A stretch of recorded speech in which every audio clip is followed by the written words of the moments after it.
ನಮಸ್ಕಾರ ವೀಕ್ಷಕರೇ, ನಾನು ನಿಮ್ಮ ಬ್ರಾಹ್ಮಿಣಿ ಅಂಜಲಿ. ನನ್ನ ತಂದೆ ತಾಯಿಗಳ ಪಾದಗಳಿಗೆ ನಮಸ್ಕರಿಸುತ್ತಾ, ಹಾಗೆ ನನ್ನ ಪೂಜ್ಯ ಗುರುಗಳಾದ ರಾಘವೇಂದ್ರ ಸ್ವಾಮಿಗಳಿಗೂ ನಮಸ್ಕರಿಸುತ್ತಾ, ಬನ್ನಿ ಈ ವರ್ಷ 2024 ಯಾವೆಲ್ಲ ರಾಶಿಗಳಿಗೆ ಒಳಿತಿದೆ, ಯಾವೆಲ್ಲ ರಾಶಿಗೆ ಕೆಡಕಿದೆ, ಯಾವೆಲ್ಲ ರಾಶಿಗಳ ಮೇಲೆ ಗ್ರಹಗಳ ಸಂಚಾರ ಏನು ಮಾಡುತ್ತೆ, ಗ್ರಹಗಳ ಓಡಾಟ, ಗ್ರಹಗಳ ಆಚಾರ. ಈ ಹಿಂದಿನ ಕಾಲದಲ್ಲಿ ಕೇಳಿರ್ಬೋದು ನೀವು, ಗ್ರಹಗಳ ಆಚಾರ ಕಣೋ, ನನ್ಗೆ ಏನ್ ಕಾದಿದೆಯೋ ಗೊತ್ತಿಲ್ಲ ಕಣೋ, ಸೊ ಏನ್ ಗ್ರಹಚಾರನಪ್ಪ ಇವತ್ತು ಅಂತ ನೀವು ಹಿಂದಿನ ಕಾಲದಲ್ಲಿ ತುಂಬಾ ಜನ ಈ ಕಟ್ಟೆ ಮೇಲೆ ಕೂತ್ಕೊಂಡು ಅಥವಾ ನಮ್ಮ ಹಿರಿಯರು ಬಹಳಷ್ಟು ಮಾತಾಡ್ತಿದ್ರು. ಈ ಗ್ರಹಗಳ ಆಚಾರವೇ, ಈ ಗ್ರಹಗಳ ಓಡಾಟವೇ ಪ್ರತಿಯೊಂದು ರಾಶಿಗಳ ಮೇಲೆ ಬೀಳುವಂತಹ ಒಂದು ಪ್ರಭಾವಗಳು. ಸೊ ಇಲ್ಲಿ ನೋಡ್ತಾ ಹೋಗೋಣ. ಈ ರಾಹು, ಕೇತು ಮತ್ತೆ ನಮ್ಮ ಶನಿ ಮತ್ತೆ ಗುರು, ಈ 4 ಗ್ರಹಗಳೇ ಮನುಷ್ಯನ ಬಹಳಷ್ಟು ಆಟ ಆಡಿಸ್ತಾ ಹೋಗುತ್ತೆ ಈ ಗೋಚಾರದಲ್ಲಿ. ಸೊ ಯಾವೆಲ್ಲ ರಾಶಿಗಳಿಗೆ ಒಳಿತನ ಕೊಡುತ್ತೆ, ಯಾವೆಲ್ಲ ರಾಶಿಗೆ ಕೆಡಕನ್ನ ಕೊಡುತ್ತೆ ಅಂತ ನೋಡ್ತಾ ಹೋಗೋಣ ವೀಕ್ಷಕರೇ. ಬನ್ನಿ, ಮೊದಲನೆಯ ರಾಶಿಯಾಗಿ ಮೇಷ ರಾಶಿಯಲ್ಲಿ ಬರುವಂತಹ ಗ್ರಹಗಳ ಬದಲಾವಣೆ ಏನೆಲ್ಲ ತರುತ್ತೆ, ಈ ಮೇಷ ರಾಶಿಯವರಿಗೆ ಒಳಿತನ ತರುತ್ತೋ ಕೆಡಕನ್ನು ಉಂಟು ಮಾಡುತ್ತೆ ಈ 4 ಗ್ರಹಗಳು, ನೋಡ್ತಾಳ ಬನ್ನಿ. ಈ ಹಿಂದೆ 2023ರಲ್ಲಿ ರಾಹು ಬಂದು ಮೇಷರಾಶಿ ಕೂತ್ಕೊಳ್ತಾನೆ. ಆದ್ರೆ ಈಗ ರಾಹು ಬದಲಾವಣೆ ಆಗ್ತಾ ಇದ್ದಾನೆ. ಮೇಷ ರಾಶಿನ ಬಿಟ್ಟು ತನ್ನ ಇಂದಿನ ಮನೆ ಅಂದ್ರೆ ಮೇಷ ರಾಶಿಯಿಂದ ಇಂದಿನ ಮನೆ ಆದಂತಹ ಮೀನ ರಾಶಿಗೆ ಪ್ರವೇಶ ಮಾಡ್ತಾ ಇದ್ದಾನೆ ಈ ರಾಹು. ಕೇತುಗಳು ಕೊಡುವಷ್ಟು ಕಾಟ ಸಾಕನ್ಸ್ಬಿಡುತ್ತೆ ಮನುಷ್ಯನಿಗೆ. ನೋಡಿ, ರಾಹು ಬರುವಂತಹ ರಾಶಿಗಳ ಮೇಲೆ ಮನುಷ್ಯನ ಜೀವನ ನಿಂತಿರುತ್ತೆ. ಯಾಕೆಂದ್ರೆ ಈ ಒಂದು 18 ತಿಂಗಳು ಏನು ಈ ರಾಹು ಮತ್ತೆ ಕೇತು ಇರ್ತಾರೆ ನೋಡಿ, ಬಹಳಷ್ಟು ಜೀವನವನ್ನ ಅಲ್ಲೋಲ ಕಲ್ಲೋಲ ಮಾಡಿ ಬಿಸಾಕ್ಬಿಡ್ತಾರೆ ಈ ರಾಹು ಮತ್ತೆ ಕೇತುಗಳು. ಇನ್ನು ಶನೇಶ್ವರ ಕೂಡ ಬರ್ತಾ ಇದ್ದಾನೆ ನಮ್ಮ ರಾಶಿಗೆ ಅಂದಾಗ ಜನ ಎದುರು ಶುರು ಮಾಡ್ತಾರೆ, ಯಾಕಂದ್ರೆ ಸಾಡೆ ಸಾತಿ ಬರ್ತಾ ಇದೆಯಪ್ಪ ನನಗೆ ಏನ್ ಕೊಡ್ತಾನೋ ಅಂತ ಹೇಳಿ. ಈ ಶನೇಶ್ವರ ಗ್ರಹಗಳಲ್ಲಿ ಅತಿ ಪ್ರಮುಖವಾದ ಗ್ರಹ ಆಗಿದ್ರು ಕೂಡ ನಿಧಾನವಾದ ಮಂದಗತಿಯಲ್ಲಿ ಚಲಿಸುವಂತವನೇ ನಮ್ಮ ಶನೇಶ್ವರ.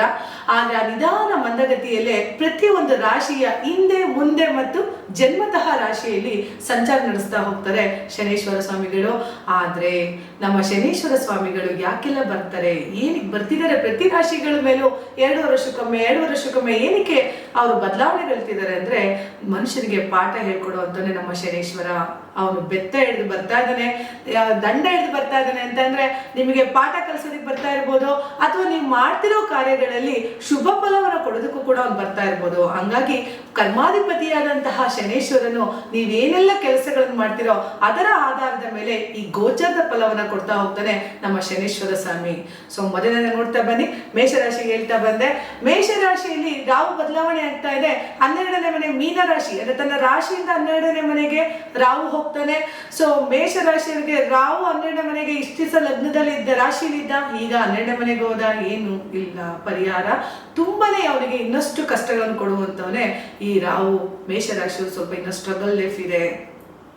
ಯಾಕೆಂದ್ರೆ ಇನ್ನೂ ಒಂದು 18 ತಿಂಗಳು ಸ್ಟ್ರಗಲ್ ಪಡ್ಬೇಕು ಮೇಷರಾಶಿಯವರು.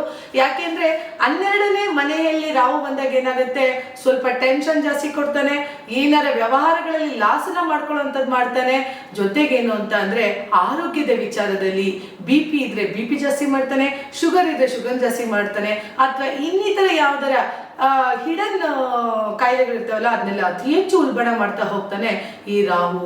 12ನೇ ಮನೆ ರಾಹು ಹೆಂಗ್ ಕೊಡ್ತಾನೆ ಅಂದ್ರೆ, ತಲೆ ಮೇಲೆ ಏನು ಈ ನೆತ್ತಿ ಮೇಲೆ ಕೊಡಿದ್ರೆ ಬ್ಯಾಂಡ್ ಬರ್ಸ್ತಾರೆ ನೋಡಿ, ಅದೇ ತರ ಆಗುತ್ತೆ ಮೇಷರಾಶಿಯವರಿಗೆ. ಹಾಗಾಗಿ ಆದಷ್ಟು ಮೇಷರಾಶಿಯವರು ಹೆಚ್ಚು ಟೆನ್ಷನ್ ಮಾಡ್ಕೋಬೇಡಿ, ಸಮಾಧಾನ ಸ್ಥಿತಿಲಿ ಕಲ್ತ್ಕೊಳ್ಳಿ, ಪ್ರಾಣಾಯಾಮ ಜಾಸ್ತಿ ಮಾಡ್ತಾ ಬನ್ನಿ, ಮನಸ್ಥಿತಿನ ಯಾವಾಗ್ಲೂ ಕೂಲಾಗಿಡ್ತಾ ಬನ್ನಿ. ಯಾಕೆಂದ್ರೆ ಈ ಮೇಷರಾಶಿಯ ಅಧಿಪತಿನೇ ಕುಜ ಆಗಿರೋದ್ರಿಂದ ಇವ್ರಿಗೆಲ್ಲ ಸ್ವಲ್ಪ ಕೋಪ ಜಾಸ್ತಿ.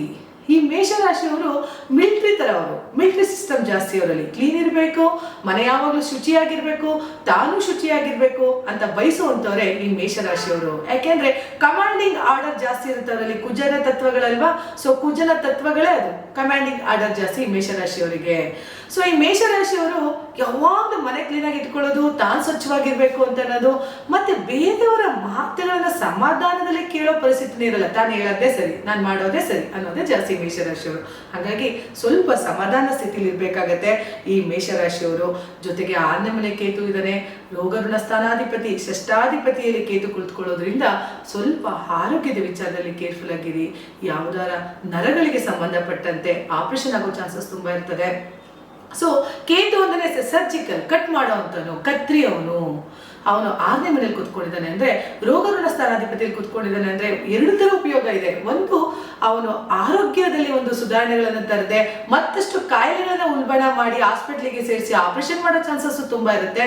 ಇದ್ರ ಜೊತೆಗೆ ಷಷ್ಠಾಧಿಪತಿಯಾದಂತಹ ಶತ್ರು ಸ್ಥಾನಾಧಿಪತಿನೂ ಅವನೇ ಆಗಿರೋದ್ರಿಂದ ಕೇತು ಅಲ್ಲಿ ಕುಳಿತುಕೊಂಡಿರೋದ್ರಿಂದ ಈ ಹಿಂದೆ ಯಾರೆಲ್ಲ ಶತ್ರುಗಳಿದ್ರು ನೋಡಿ, ನಿಮಗೆ ಒಳಹಿತ ಶತ್ರುಗಳು ಜಾಸ್ತಿ ಇದ್ರು ನೋಡಿ, ಆ ಒಳಹಿತ ಶತ್ರುಗಳು ಕಡಿಮೆ ಆಗ್ತಾ ಹೋಗ್ತಾರೆ ಈ ಕೇತುವಿಂದ. ಹಂಗಾಗಿ ಈ ಕೇತುವಿಂದ ಪ್ಲಸ್ಸು ಇದೆ, ಮೈನಸ್ಸು ಇದೆ. ಆದ್ರೆ 6ನೇ ಮನೆ ಷಷ್ಠಾಧಿಪತಿಯಾಗಿ ಕೇತು ಕುಳಿತುಕೊಳ್ಳೋದ್ರಿಂದ ಸ್ವಲ್ಪ ಆರೋಗ್ಯದ ಕಡೆ ಗಮನ ಇರಲಿ. ಇನ್ನು ಗುರು ಕಳೆದ ಒಂದು ವರ್ಷಗಳಿಂದನೂ ನಿಮ್ಮ ರಾಶಿಯಲ್ಲಿ ಇದ್ದಾನೆ. ಜನ್ಮ ಗುರು ನರೋ ದುಃಖ ಅಂದ್ರೆ ರಾಶಿಯಲ್ಲಿ ಗುರು ಸಂಚಾರ ಮಾಡ್ಬೇಕಾದ್ರೆ ನರಗಳಲ್ಲಿ ನೋವು ಕೊಡ್ತಾನೆ ಗುರು. ಹಂಗಾಗಿ ಸ್ವಲ್ಪ ಆರೋಗ್ಯದ ಬಗ್ಗೆ ಅಲ್ಲೂ ಕೇರ್ಫುಲ್ ಆಗಿರ್ಲಿ. ಆದ್ರೆ ಗುರು ಸಪ್ತಮವನ್ನ ನೋಡೋದ್ರಿಂದ ಏನಾಗುತ್ತೆ, ವೈವಾಹಿಕ ಜೀವನದಲ್ಲಿ ಸುಧಾರಣೆ ತರುತ್ತೆ, ಗಂಡ ಹೆಂಡತಿಯಲ್ಲಿ ಅನ್ಯೂನತೆ ಭಾವಗಳನ್ನು ತರುತ್ತೆ. ಇವೆಲ್ಲವೂ ಕಾರಣಗಳಿಂದ ಗುರು 7ನೇ ಮನೆ ನೋಡೋದ್ರಿಂದ ವ್ಯಾಪಾರ, ವ್ಯವಹಾರ, ವಹಿವಾಟು, ನೀವೇನಾದ್ರು ವ್ಯಾಪಾರ ಮಾಡ್ತಿದ್ದೀರಿ, ಫೈನಾನ್ಸ್ ನಡೆಸ್ತಿದ್ದೀರಾ, ಅಥವಾ ನೀವೇನಾದ್ರು ಯಾವ್ದಾರ ಒಂದು ಉದ್ಯೋಗದಲ್ಲಿ ಪ್ರಮೋಷನ್ ಬಯಸ್ತಾ ಇದ್ರೆ ಖಂಡಿತ ಇದೆಲ್ಲ ಆಗೋ ಚಾನ್ಸಸ್ ಉಂಟು ಮೇಷರಾಶಿಯವರಿಗೆ. ಜೊತೆಗೆ ಯಾವುದೇ ಬಿಸ್ನೆಸ್ ಇರಲಿ ಅಥವಾ ಅವನು ಜವಾನನೇ ಇರಲಿ, ಜವಾನ್ ಟು ದಿವಾನ್ವರೆಗೂ ಚೆನ್ನಾಗಾಗ್ತಾ ಹೋಗುತ್ತೆ. ಉದ್ಯೋಗ ಅಂತ ಬಂದಾಗ ಅಕಸ್ಮಾತ್ ಕೆಲವು ಸ್ಪರ್ಧಾತ್ಮಕ ಪರೀಕ್ಷೆಗಳು ನೀವು ಬರಿತಾ ಇದ್ದೀರಿ ಅಂದ್ರೆ ಅದರಲ್ಲೂ ಕೂಡ ಒಳ್ಳೆದನ್ನ ಆಗುವಂತ ಚಾನ್ಸಸ್ ಮೇಷರಾಶಿಯವ್ರಿಗಿದೆ. ಸ್ವಲ್ಪ ಮೇಷರಾಶಿಯವ್ರಿಗೆ ಒಂದೇ ಒಂದು, ಕೋಪ ಕಡಿಮೆ ಮಾಡ್ಕೊಳ್ಳಿ, ಹೆಲ್ತ್ ನೋಡ್ಕೊಳ್ಳಿ, ಸ್ವಲ್ಪ ಬೆಳಗ್ಗೆ ಬೇಗ ಎದ್ದು ವಾಕು, ಎಕ್ಸರ್ಸೈಸು, ಪ್ರಾಣಾಯಾಮ ಮಾಡ್ಕೊಳ್ಳೋದನ್ನ ಮಾಡ್ತಾ ಬನ್ನಿ. ಇದರಿಂದ ಮೇಷರಾಶಿಯವರು ಬಹಳಷ್ಟು ಒಳ್ಳೆ ಫಲಗಳನ್ನು ನೋಡಬಹುದು. ಜೊತೆಗೆ 11ನೇ ಮನೆಯಲ್ಲಿ ಮೇಷರಾಶಿಯಲ್ಲಿ 11ನೇ ಮನೆ ಶನಿ ಇರೋದ್ರಿಂದ ಏಕದಶ ಸ್ಥಾನ ಕೋಟಿ ಪುಣ್ಯ ಫಲಂ ಅಂತ ಅಂತಾರೆ. ಯಾವಾಗ 11ನೇ ಮನೆಯಲ್ಲಿ ಶನಿ ಬಲಾಢ್ಯನಾಗಿ ಕೂತಿದ್ದಾನೆ, ಕುಂಭರಾಶಿಯಲ್ಲಿ ಕುಳಿತಿರೋದ್ರಿಂದ ಸೊ ಲಾಭಾಂಶದಲ್ಲಿ ನೀವೇ ರಾಜರು, ಕಿಂಗು ನೀವು. ಸೊ ಒಳ್ಳೆ ಲಾಭಾಂಶಗಳನ್ನು ಪಡಿಬಹುದು. ಜೊತೆಗೆ ಯಾಕಂದ್ರೆ ಸಪ್ತಮ ಭಾವ ಗುರು ಕೂಡ ನೋಡೋದ್ರಿಂದ ಮದುವೆ ಯೋಗ ಫಲಗಳುಂಟು ಮೇಷರಾಶಿಯವರಿಗೆ. ಸೊ ಇದೆಲ್ಲ ಕಾರಣಗಳಿಂದ ಈ ರಾಹು ಕೇತುಗಳ ಒಂದು ಪ್ರಭಾವವನ್ನು ಬಿಟ್ಬಿಟ್ರೆ ಮಿಕ್ಕಿದು ಶನಿ ಮತ್ತೆ ಗುರುವಿನ ಒಂದು ಗೋಚರದಿಂದ ನಿಮ್ಗೆ ಒಳ್ಳೆ ಫಲಗಳನ್ನೇ ಉಂಟು ಮಾಡುತ್ತೆ. ಇದ್ರ ಜೊತೆಗೆ ರಾಹು ಕೇತುಗಳನ್ನ ತಪ್ಪಿಸ್ಕೊಳ್ಳೋದು ಹೇಗಪ್ಪ ಹೇಳ್ಬಿಡ್ರಿ, ಹೆಂಗ್ ನಾನು ಮಾಡ್ಕೊಳ್ಳೋದು ಅನ್ನೋದು ನಿಮ್ಗೆ ಏನಾರ ಭಯ ಆಗ್ತಾರೆ, ಖಂಡಿತ ಭಯ ಪಡಬೇಡಿ. ಮತ್ತೆ ಇನ್ನೊಂದು ತಿಳ್ಕೊಳ್ಳಿ, ಗೋಚಾರದಲ್ಲಿ ಆಗುವಂತಹ ಫಲಾನುಫಲಗಳು ಏನಿದೆ, ನಿಮ್ಮ ಜನ್ಮ ಜಾತಕದಲ್ಲಿ ಏನಾದ್ರೂ ಗ್ರಹಗಳು ಬಲಾಢ್ಯರಾಗಿದ್ರೆ ಇದ್ರ ಪ್ರಭಾವ ತುಂಬಾ ಕಡಿಮೆ ಆಗುತ್ತೆ. ಅಕಸ್ಮಾತ್ ಏನಾದ್ರು ನಿಮ್ಮ ಜನ್ಮ ಜಾತಕದಲ್ಲಿ 6, 8, 12ನೇ ಮನೆ ದಶೆ ನಡೀತಾ ಇದೆಯಾ, ಗೋಚಾರದಲ್ಲೂ ನಿಮಗೆ ಚೆನ್ನಾಗಿಲ್ಲ ನೋಡಿ. ಮೇಷರಾಶಿಯವರಿಗೆ ಲಾಸ್ಟ್ ಇಯರ್ ಚೆನ್ನಾಗಿಲ್ಲ, ಈ ವರ್ಷನೂ ಚೆನ್ನಾಗಿಲ್ಲ. ಸೊ ನಿಮ್ಗೆ ಏನಾದ್ರು ಈ ರಾಶಿ ಮೇಷರಾಶಿಯವರಿಗೆ 8, 12ನೇ ಮನೆ ದಶೆ ನಡೀತಾ ಇದೆ, 8ನೇ ಮನೆ ದಶೆ, 12ನೇ ಮನೆ ದಶೆ, 6ನೇ ಮನೆ ದಶೆ. ಸೊ 8 ಅಂದ್ರೆ ಆಯುಷ್ ಸ್ಥಾನಕ್ಕೆ ಅಂದ್ರೆ ಆಯುಷ್ಯಕ್ಕೆ ಕಂಟಕವಾದಂತಹ ಒಂದು ದಶೆ ನಿಮ್ಮಲ್ಲಿ ನಡೀತಿದ್ಯಾ, ಕೇರ್ಫುಲ್ ಆಗಿರಿ.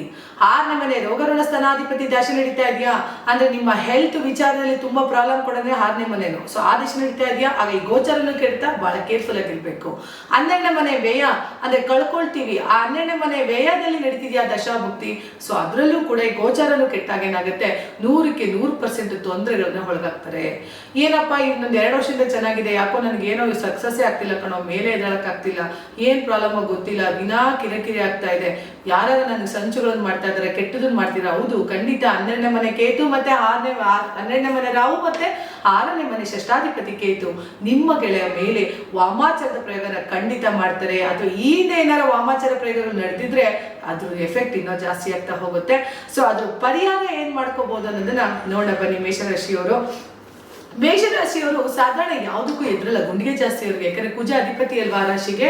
ಸೊ ಏನು ಅಂತ ಅಂದ್ರೆ ಮೊದಲನೇ ಬಚಕ್ರದಲ್ಲಿ ಬರೋವನೇ ಮೇಷರಾಶಿ ಆಗಿರೋದ್ರಿಂದ, ಕುಜ ಅಲ್ಲಿ ಅಧಿಪತಿ ಆಗಿರೋದ್ರಿಂದ, ಸ್ವಂತ ಮನೆ ಅವನಿಗಾಗಿರೋದ್ರಿಂದ ಅವನಿಗೆ ತುಂಬಾ ಗುಂಡಿಗೆ ಜಾಸ್ತಿ. ಯಾರು ಏನ್ ಮಾಡ್ತಾರೆ ನನಗೆ, ಯಾರು ಏನ್ ಮಾಡಕ್ ಸಾಧ್ಯ ಇಲ್ಲ ಅನ್ನೋ ತರ ತುಂಬಾ ಗಂಡ್ಯದ ಧೈರ್ಯನ ಹೊಂದಿರುವಂತವ್ರೆ ಮೇಷರಾಶಿಯವರು. ದಯವಿಟ್ಟು ಸ್ವಲ್ಪ ಕಡಿಮೆ ಮಾಡ್ಕೊಳ್ಳಿ. ಒಳ ಸಂಚು ಮಾಡ್ತಿರೋರು ಯಾರು, ನನ್ನ ಜೊತೆಲಿರೋ ಹಿತಶತ್ರುಗಳು ಯಾರು ಅನ್ನೋದನ್ನ ಅರ್ಥ ಮಾಡ್ಕೊಳ್ತಾ ಹೋಗಿ. ಇದ್ರ ಜೊತೆಗೆ ವಾಮಾಚಾರ ಪ್ರಯೋಗಗಳಿಂದ ನೀವು ತಪ್ಪಿಸ್ಕೊಳ್ತಾ ಬರಬೇಕು. ರಾಹು 12ನೇ ಮನೆ, ಕೇತು 6ನೇ ಮನೆಯಲ್ಲಿದ್ದಾನೆ. ಸೊ ಇದಕ್ಕೆ ಪರಿಹಾರ ಹೇಳೋಣ.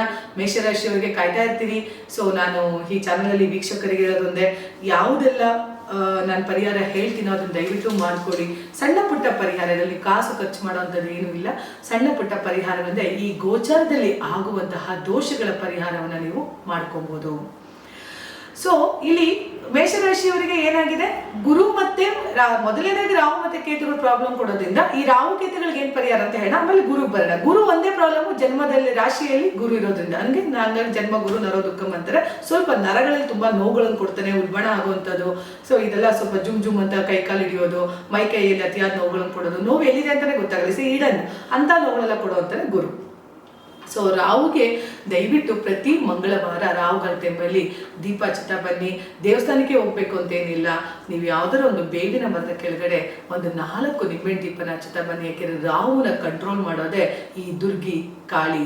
ಹಾಗಾಗಿ ರಾಹುನ ಕಂಟ್ರೋಲ್ ಮಾಡ್ಬೇಕಾದ್ರೆ ನಾವೇನ್ ಮಾಡ್ಬೇಕಾಗತ್ತೆ, ರಾಹುವಿಗೆ ಸಂಬಂಧಪಟ್ಟಂತ ದುರ್ಗಿಗೆ ಅಧಿಪತಿಯಾದಂತಹ ಬೇವಿನ ಮರದ ಕೆಳಗಡೆನೋ ಅಥವಾ ದುರ್ಗಾದೇವಿ ದೇವಸ್ಥಾನದಲ್ಲೂ ಹೋಗಿ ಒಂದು 4 ನಿಂಬೆಹಣ್ಣು ದೀಪನ ಹಚ್ಚುತ್ತಾ ಬನ್ನಿ.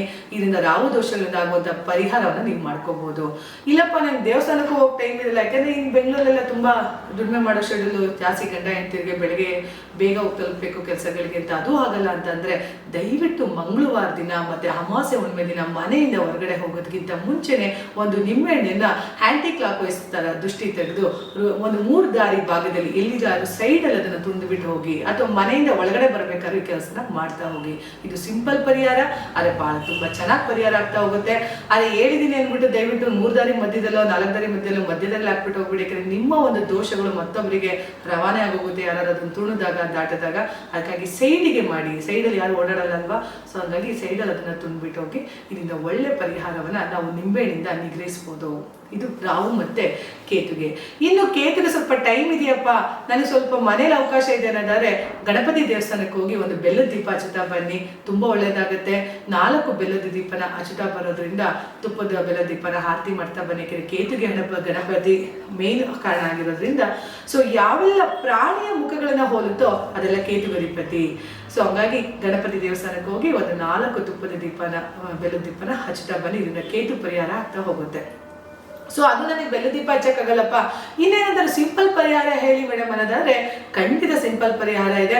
ಬಿಳಿ ಎಕ್ಕದ ಗಿಡಕ್ಕೆ, ಯಾವುದು ನಾವು ಚಿಕ್ಕದೆಲ್ಲಾರ ಒಂದು ಬಿಳಿ ಗಿಡ, ಹೆಕ್ಕದ ಗಿಡ ಬೆಳೆದಿರುತ್ತೆ, ಅಲ್ಲಿ ಹೋಗಿ ಒಂದು ಹಳದಿ ಕೊಂಬನ ಟ್ಯಾಗ್ ಮಾಡಿ, ಹಳದಿ ದಾರದಲ್ಲಿ ಟ್ಯಾಗ್ ಮಾಡಿ ಪ್ರಾರ್ಥನೆ ಮಾಡಿ ಬನ್ನಿ. ಪ್ಲಸ್ ಇದ್ರ ಜೊತೆಗೆ ಎಲ್ಲಿಯಾದರೂ ಒಂದು ಗಣಪತಿ ದೇವಸ್ಥಾನಕ್ಕೆ ಒಂದಿನ ಕಡಲೆಕಾಳು ಪ್ರಸಾದನೋ ಅಥವಾ